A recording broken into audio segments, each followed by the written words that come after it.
5 jenis pahlawan perang purba.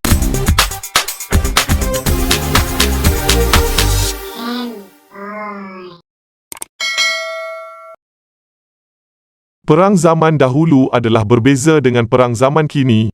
Jika pada hari ini peperangan kita dilakukan lebih kepada dengan menggunakan teknologi seperti senjata api. Walaupun ada yang secara fizikal, namun pada zaman dahulu peperangan dilakukan tiada dengan cara lain melainkan dengan mengangkat pedang ataupun tombak. Dengan ini, pahlawan adalah kumpulan yang paling penting ketika berlakunya peperangan atau pencerobohan di sesebuah negara atau kerajaan.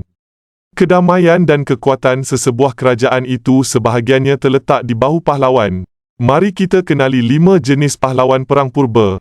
Nombor 5, Spartan. Spartan sangat terkenal sebagai antara pahlawan yang paling ditakuti dalam sejarah dan antara yang paling brutal. Walaupun ramai yang percaya Spartan hanyalah mitos dan bukan fakta, namun Spartan dibesarkan dan dilatih untuk menjadi pahlawan yang kejam. Kanak-kanak Spartan diperiksa untuk melihat jika ada kecacatan atau ketidakupayaan. Jika terdapat kekurangan, kanak-kanak itu akan dibiarkan mati. Pada usia 7 tahun, kanak-kanak yang melepasi ujian ini akan diambil daripada keluarga dan mula latihan ketenteraan yang sangat dahsyat. Mereka akan belajar bertarung dan memburu. Untuk melatih kebolehan berdikari, pada usia 12, Spartan harus tidur di luar kawasan rumah dan membuat katil sendiri menggunakan buluh serta mencari makanan sendiri dengan cara mencuri. Jika prestasi Spartan seseorang itu tidak memuaskan, dia akan dihukum untuk bekerja lebih keras dan dibuli. Peperangan melibatkan Spartan yang paling terkenal adalah pertempuran Thermopylae. Menurut ahli sejarah Herodotus, dalam pertempuran tersebut, kekuatan Spartan yang dipimpin oleh Raja Leonidas hanyalah 5,200 tentera manakala Raja Persia iaitu Xerxes mempunyai kekuatan 2.5 juta tentera. Walaupun dengan jumlah yang terlalu berbeza iaitu 480 kali ganda, Spartan masih mampu bertempur dan membunuh jumlah musuh yang sangat banyak. Nombor 4, Samurai. Pahlawan dari Pulau Jepun di zaman pertengahan dikenali sebagai samurai. Samurai sangat terkenal pada hari ini kerana kemahiran yang sangat tinggi menggunakan pedang ikonik mereka iaitu katana. Pahlawan ini juga terkenal kerana kesetiaannya dan kemuliaannya, namun tidak semestinya begini. Terdapat juga samurai yang pengecut atau tidak setia. Samurai setia kepada orang ketua yang berada betul-betul di atasnya sahaja, tetapi ketuanya tidak selalunya setia kepada tuannya. Jika pihak atas samurai berpaling tadah, samurai juga akan berpaling tadah mengikut pihak atasannya. Samurai berpelajaran sebagai pegawai dalam taktik ketenteraan dan strategi yang utama. Antara samurai yang paling terkenal adalah Hattori Hanzo. Hattori terjun ke dalam pertarungan pertamanya di usia 16 tahun dan berjaya menyelamatkan nyawa anak perempuan Shogun Tokugawa yang telah diculik. Nombor 3, Viking. Viking merupakan antara kumpulan pahlawan yang paling ditakuti di era mereka. Viking mengembara ke seluruh dunia untuk merompak dan berdagang. Apa yang membuatkan Viking sangat berbahaya adalah mereka percaya hanya kematian mereka sahaja telah ditentukan bila dan di mana, namun perkara lain tidak.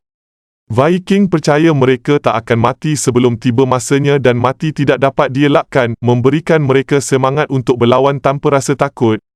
Antara pahlawan Viking yang paling menakutkan adalah Berserker. Berserker dikatakan mampu menggunakan kuasa ajaib untuk memulihkan diri mereka ketika berlawan, membolehkan mereka untuk berlawan dengan melulu dan juga ganas. Terdapat teori mengatakan Berserker menggunakan dadah dan menjadi berani ketika menyerang. Nombor 2, Mongol. Mongol merupakan pahlawan terhebat pada zaman mereka yang hanya tewas dalam beberapa pertembungan sahaja pada abad ke-13.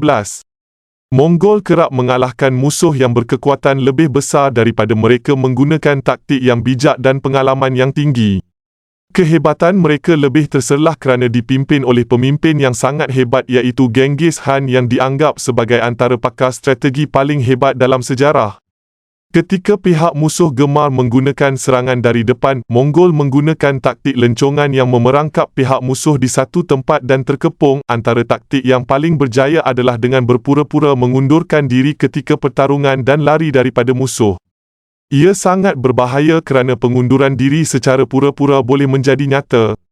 Namun disebabkan pengalaman, Mongol sudah pakar dengan taktik ini yang membolehkan mereka menjadi empayar paling besar dalam sejarah dunia. Nombor 1. Ghazi. Ghazi adalah istilah Islam untuk orang yang mengambil bahagian dalam perang agama.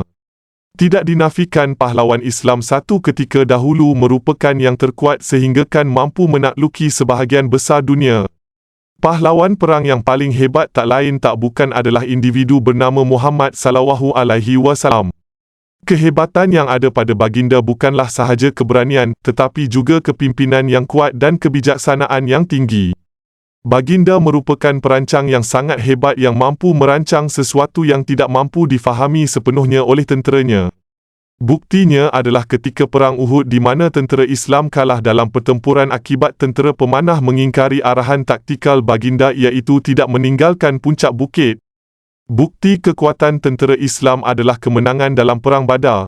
Walaupun dengan jumlah kekuatan 313 orang yang berhadapan dengan tentera Quraisy yang berjumlah 1,000 orang, tentera Islam telah mengecapi kemenangan yang tersangat penting ini.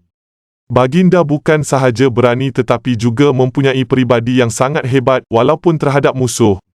Sebagai contoh, selepas mengalahkan pihak musuh, baginda akan menunjukkan rasa belas kasihan yang menjadi contoh kepada umat Islam yang lain.